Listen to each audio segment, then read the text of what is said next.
Hello बच्चों, तो चलिए इस प्रश्न को पढ़ते हैं। x का वह मान जिसके लिए समीकरण 2x² माइनस 2 गुणा में 2a plus 1x plus a गुणा में a प्लस 1 बराबर 0 का एक मूल a से छोटा तथा दूसरा मूल a से बड़ा है होगा।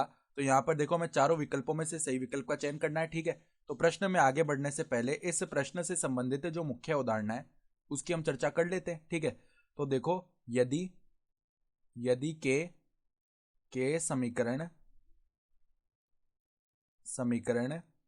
कौन सा समीकरण, देखो हमारे पास मान लो एफ एक्स इस प्रकार है।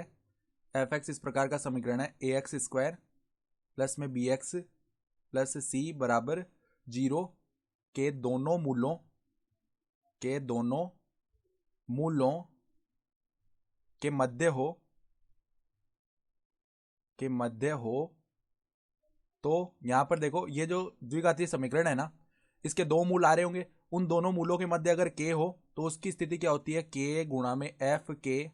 इसका जो मान है ना वो शून्य से छोटा आता है। सही है, तो अब देखो यहाँ पर हम सबसे पहले हमें क्या बताया हुआ है कि इसका एक मूल ए से छोटा तथा दूसरा मूल ए से बड़ा है, यानी इस समीकरण के दोनों मूलों के मध्य ए आ रहा होगा।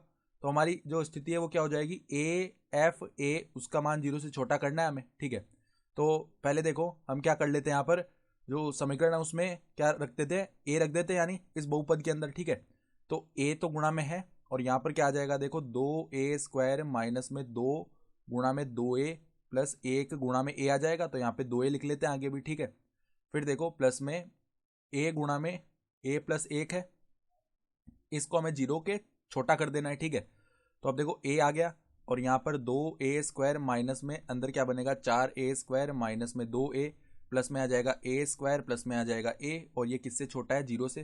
तो अब देखो 2a² माइनस 4a² हो गया माइनस का 2a², और देखो हमारे पास प्लस में a² भी तो है, तो यहाँ पर माइनस का क्या आ जाएगा, a² आ जाएगा। फिर माइनस 2a माइनस मतलब माइनस 2a प्लस a क्या हो गया, माइनस का a आ गया, और ये 0 से छोटा है। ठीक है, तो अगर हम देखो माइनस भी बाहर ले लें और a भी बाहर ले लें तो माइनस का a² हो गया।